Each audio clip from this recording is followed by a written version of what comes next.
नमस्कार मित्रांनो देशभरात लाखो विद्यार्थ्यांच्या भविष्याशी खेळ करणाऱ्या नीट पेपर फुटी प्रकरणाने संपूर्ण भारत हादरून गेला आहे।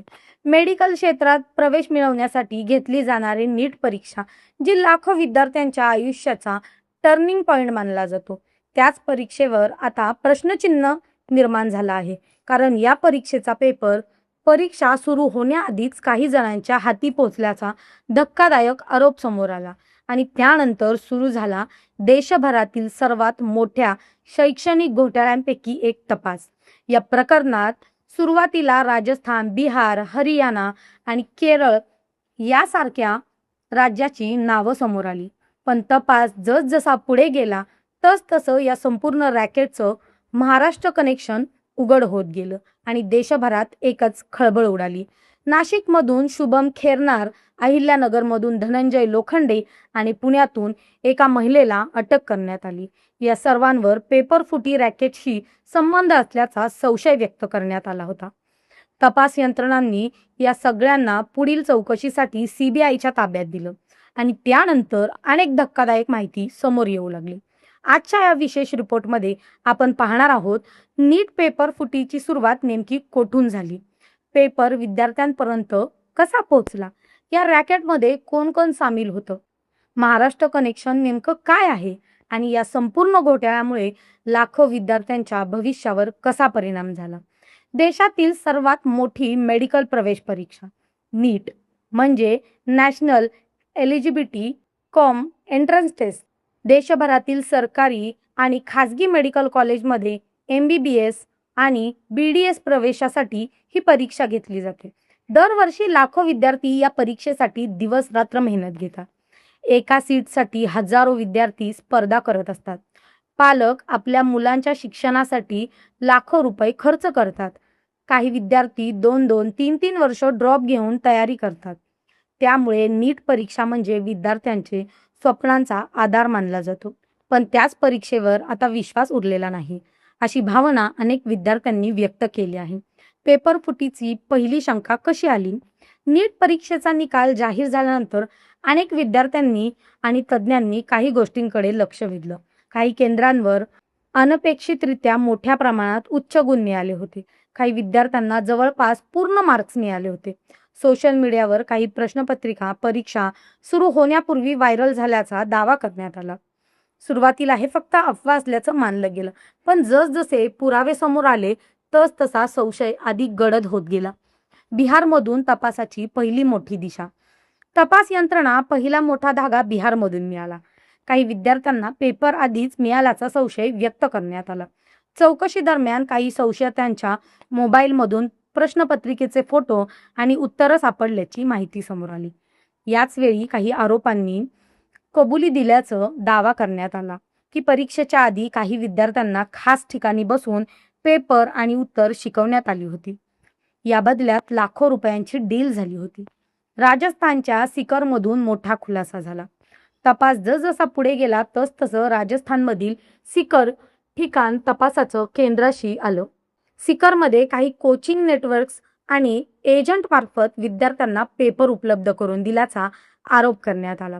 इथेच पेपर लीक झाल्याचा संशय तपास यंत्रणांनी व्यक्त केला, पण सगळ्यात मोठा धक्का तेव्हा बसला जेव्हा या संपूर्ण रॅकेटचा सूत्रधार महाराष्ट्राशी संबंधित असल्याचं समोर आलं। महाराष्ट्र कनेक्शन आणि सीबीआय आणि महाराष्ट्र पोलिसांच्या तपासात नाशिक, अहिल्यानगर आणि पुणे या शहरांशी संबंधित काही नावं समोर आली। नाशिकमधून शुभम खेरनारला अटक करण्यात आली।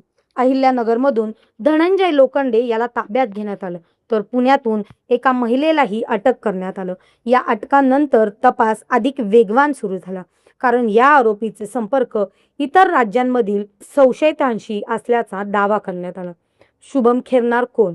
तपासात समोर आलेल्या माहितीनुसार शुभम खेरनार हा या रॅकेटमध्ये महत्त्वाची भूमिका बजावत होता असा संशय आहे। तो विद्यार्थ्यांपर्यंत संपर्क पोहोचण्याचं काम करत होता। पेपर आणि उत्तर पुरवण्यात त्याची भूमिका होती की तो फक्त मध्यस्थ होता? या सगळ्या प्रश्नांची उत्तरं शोधण्यासाठी तपास यंत्रणा चौकशी करत होते। शुभमचा मोबाईल आणि डिजिटल डिव्हाइसमधून अनेक महत्त्वाचा डेटा मिळाल्याची माहिती समोर आली। धनंजय लोखंडेची ही भूमिका काय होती? अहिल्यानगरमधून अटक करण्यात आलेला धनंजय लोखंडे हा सुद्धा तपासाच्या केंद्रस्थानी आहे. त्याचे काही शैक्षणिक नेटवर्क्स आणि एजंटशी संबंध असल्याचा संशय आहे. विद्यार्थ्यांकडून पैसे गोळा करणं, संपर्क साधणं आणि डील फायनल करणं अशा प्रकारची कामं त्याच्याकडून केली जात होती. त्याची चौकशी सुरू आहे. तपासात काही आर्थिक व्यवहारांचाही मागोवा घेतला जात आहे. पुण्यातील महिला संशयांच्या भोवऱ्यात पुण्यातून अटक करण्यात आलेल्या महिलांबाबतही अनेक धक्कादायक गोष्टी समोर येत आहेत. ती विद्यार्थी आणि एजंट्स यांच्याबद्दल दुवा होती का? तिच्या मार्फत विद्यार्थ्यांना संपर्क साधला जात होता का? की ती आर्थिक व्यवहार सांभाळत होती? या सगळ्या कोनातून तपास सुरू आहे. लाखोंची डील, भविष्याचा बाजार. तपासात समोर आलेल्या माहितीनुसार काही विद्यार्थ्यांकडून लाखो रुपये घेतले जात होते. पेपर मिळवून देतो, सिलेक्शन पक्क, रिझल्टची चिंता करू नका, अशा प्रकारची आश्वासनं देऊन विद्यार्थ्यांना आणि पालकांना जाळ्यात ओढलं जात होतं, असा आरोप आहे.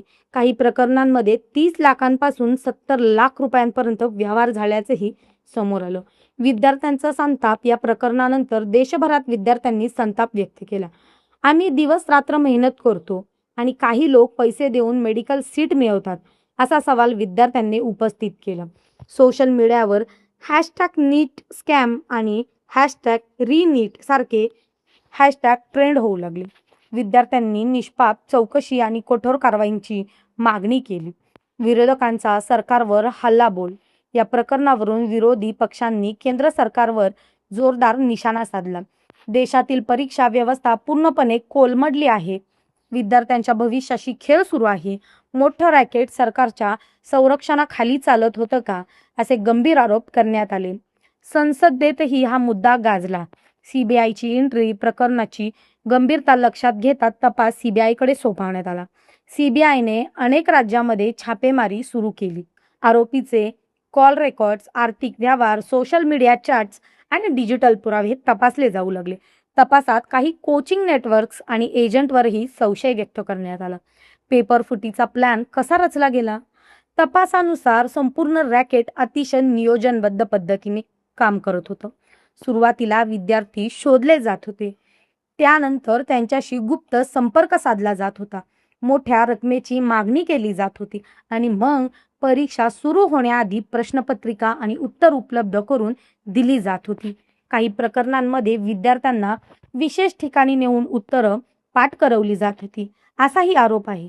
डिजिटल पुराव्यांनीही उघड केलं रॅकेट.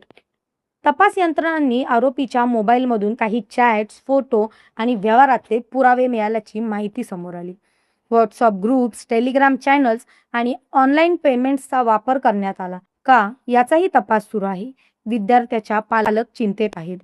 प्रामाणिकपणे अभ्यास करणाऱ्या मुलांचं काय? परीक्षा व्यवस्थेवर विश्वास ठेवायचा कसा? आता पुन्हा परीक्षा होणार का? असे प्रश्न पालक विचारत आहेत. पुन्हा परीक्षा घेण्याची मागणी. देशभरातील अनेक विद्यार्थ्यांनी पुन्हा परीक्षा घेण्याची मागणी केली. कारण जर काही विद्यार्थ्यांना आधीचा पेपर मिळाला असेल तर बाकी विद्यार्थ्यांवर अन्याय झाला, असं त्यांचं म्हणणं आहे. सोशल मीडियावर संतापाची लाट. या प्रकरणानंतर सोशल मीडियावर संतापाचा स्फोट झाला. काही विद्यार्थ्यांनी आपले अभ्यासाचे व्हिडिओ शेअर केले. काहींनी मानसिक तणाव व्यक्त केला तर काहींनी संपूर्ण परीक्षा प्रणाली बदलण्याची मागणी केली. महाराष्ट्रातील तपास अधिक तीव्र. महाराष्ट्र पोलिसांनी तपास वेगाने सुरू केला. नाशिक, पुणे, अहिल्यानगरमधील अनेक ठिकाणी चौकशी करण्यात आली. काही संशयितांची माहिती गोळा करण्यात आली. आर्थिक व्यवहार, बँक अकाउंट्स आणि मोबाईल लोकेशन याची पडताळणी केली जात आहे. आणखीन मोठी नावे समोर येणार का? तपास जसजसा पुढे जात आहे तसतसा आणखीन मोठी नावं समोर येण्याची शक्यता व्यक्त केली जात आहे. या रॅकेटमध्ये फक्त एजंट्स होते का, की काही अधिकारी आणि इतर लोकही सामील होते? या सगळ्यात मोठा प्रश्न आहे. शिक्षण व्यवस्थेवर मोठं प्रश्नचिन्ह. नीट पेपर फुटी प्रकरणाने संपूर्ण शिक्षण व्यवस्थेवर प्रश्नचिन्ह निर्माण केले आहे. जर देशभरातील सर्वात महत्त्वाचे परीक्षाचा पेपर सुरक्षित राहू शकत नसेल तर विद्यार्थ्यांनी विश्वास ठेवायचा कोणावर? दररोज 10-12 तास अभ्यास करणारे विद्यार्थी, घरापासून दूर राहून तयारी करणारे विद्यार्थी, आई-वडिलांनी कर्ज काढून शिक्षण देणारे पालक, या सगळ्यांचा मेहनतीवर या घोटाळ्याने पाणी फिरलं आहे. निष्पाप तपासाची गरज. या प्रकरणात निष्पाप आणि कठोर तपास होणं अत्यंत गरजेचं आहे. कारण हा फक्त पेपरफुटीचा मुद्दा नाही, तर लाखो विद्यार्थ्यांच्या भविष्याचा प्रश्न आहे. देशाला उत्तर हवं आहे. पेपर नेमका कुठून लीक झाला? कोणत्या स्तरावर सुरक्षा भेदली गेली? या रॅकेटचा खरा मास्टरमाइंड कोण? आणि अजून किती लोक यात सामील आहेत? या सगळ्या प्रश्नांची उत्तरं देशाला हवी आहेत. नीट पेपरफुटी प्रकरणाने संपूर्ण देश हादरला आहे. महाराष्ट्र कनेक्शन समोर आल्यानंतर या प्रकरणाचं गांभीर्य आणखीन वाढलं आहे. नाशिकचा शुभम खेरनार, अहिल्यानगरचा धनंजय लोखंडे आणि पुण्यातील महिला या अटकेनंतर तपास नव्या दिशेने सुरू झाला आहे. सीबीआयचा तपासा पुढे काय उघड करतो? या रॅकेटचा खरा मास्टरमाइंड कोण निघतो आणि विद्यार्थ्यांना न्याय मिळतो का? हे पाहणं आता महत्त्वाचं ठरणार आहे. कारण हा फक्त एक परीक्षेचा घोटाळा नाही, तर देशाच्या भविष्याबाबत झालेला खेळ आहे. धन्यवाद.